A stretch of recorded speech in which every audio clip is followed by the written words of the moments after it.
যাই এই রোজা 10টা 12টা গেল, হ্যাঁ আজ পর্যন্ত আমি শালা রোজদারে খিলান হারলাম না। যাই একটা তার সিরের অফিস আছে, এই কত মাসের কাছে পয়সা দিয়ে দিছি, কোনো শালারা আসল পয়সাও দেয় না, সুদি পয়সাও দেয় না, কিছুই দেয় না। হ্যাঁ কত মাসে পয়সা দিয়ে দিছি, সুদির বেড়া নেওয়ার সময় বাবা সোনা কত কিছু কয়া, খালু কত কি কয়া যে নেয়, আর দেওয়ার সময় হ্যাঁ গোয়া ফাটে একজনের নেয়। হ্যাঁ কাইন্দা কাইন্দা নেন নাকি সঙ্গে, হ্যাঁ নেওয়ার সময় তো বাবা সোনা কত কিছু কয়। হ্যাঁ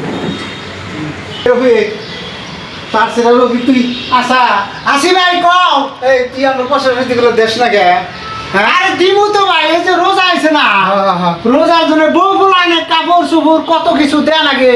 হ্যাঁ দেন না গে, 10টা 12টা দিন গেল পয়সার জন্য রোজদারে খেলে আসা, রোজদারে খেলে হারি না, তাতে আমার পয়সা দিয়ে আমি রোজদারে খেলাম। এই সুদি পয়সা দিয়ে তুমি রোজা রাখিলে না? আমার বিজনেসটা এলো সুদের টাকার বিজনেস।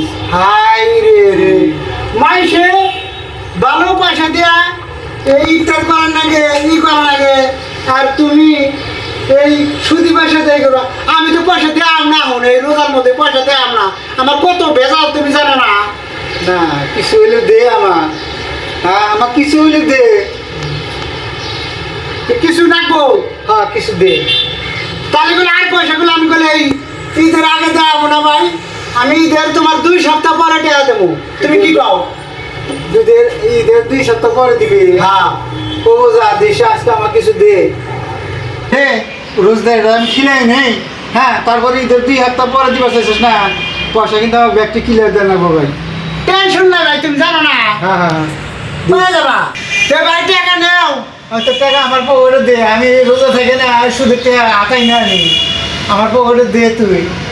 তাই নাকি? হ্যাঁ তাহলে তুমি টাকা বাজার করে দেবে। বাজার করবো, আমার ওই যে ছোটো পোলা আছে না, হ্যাঁ ও আমার হাতে থাকো, বাইর করবো আর বাজার করবো, বাইর করবো আর বাজার করবো, আমি তার শুরু না তাই না পয়সা। তাহলে এই যে ধরো টাকা নেও, হ্যাঁ হুমুন্দি ঘুষ করতে এরকম দেখি নাই। হ্যাঁ সুদ খায়, তার টাকা বলে ওর না রে না, ওর টাকা ওর পকেটে দিয়ে দেন আগে, হ্যাঁ ওর পোলাই বলে টুপুট করে বাজার করবো, টুপুট করে খাইবো। হ্যাঁ ওদের তো শুনলাম, হ্যাঁ নেওয়ার সময় দাদা ভাই সোনা কত কি কান্দিছস, কান্দার পরে যে আমি যে তোর পয়সা গুলো দিছিলাম তাতে কি তোর উপকার হয়েছিল না নাই? ওরে বোঝে না রে হুমুন্দি, হ্যাঁ উপকার তো হয়েছে। হ্যাঁ এই মাসটা জানো না সবেরই কাপড় লাগে, হ্যাঁ লাগে কি লাগে, তে আমি পয়সাটা পাই কোনে, সেই জন্য তো তোমার সুদের পয়সাটা দেওয়ার চাইছি না। শুধু পয়সা কুমন্দি, তোরা যে এত ভেজা দেখালি, তোর পোলা আছে হ্যান আছে তেন আছে, আমার পোলা মানে কি আমার পোলা কি বস্তা গাইতে থাক করে, আমার পোলা কি রাস্তার পোলা ভাই?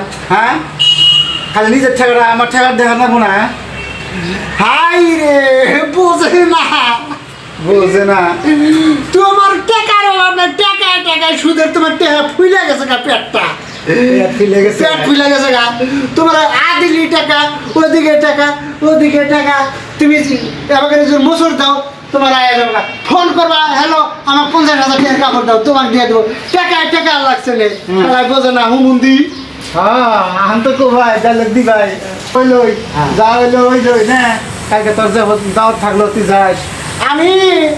আমিও তো বেহুদা না, আমার নিরি ঠিক আছে, কল দিহি আমি না সুদখুরির বাড়িতে দাওয়াত খাই না, খাস না বুঝছা হুমুন্দি, বোঝে না। মন্দি। আচ্ছা ঠিক আছে ঠিক আছে হইলো যা না খাইরা। হ্যাঁ শোনো ভাইরা, এই যে সুদের টাকা, সুদের টাকা দিয়া কোনো ধর্মমূলক কোনো কাজ হয় না, সব হারাম টাকা, এগুলা দিয়ে রোজগারও হয় না, কোনো কিছুই হয় না, হ্যাঁ ধর্মমূলক কোনো কামই হয় না। তে ভাই আপনারা রোজা থেকে এরকম কারোবার করবেন না, হ্যাঁ সুদের দান্দা করবেন না, লাগে এক মুঠ কম করে খান, তাও মানে রোজাগুলো নষ্ট করেন না আপনারা এই সুদের টাকা নিয়ে। হ্যাঁ তো এইটাই আপনার অনুরোধ থাকলো, আপনারা একটু যদি ভালো লাগে থাকে এইটা একটু শেয়ার লাইক শেয়ার করেন। ধন্যবাদ ভাই।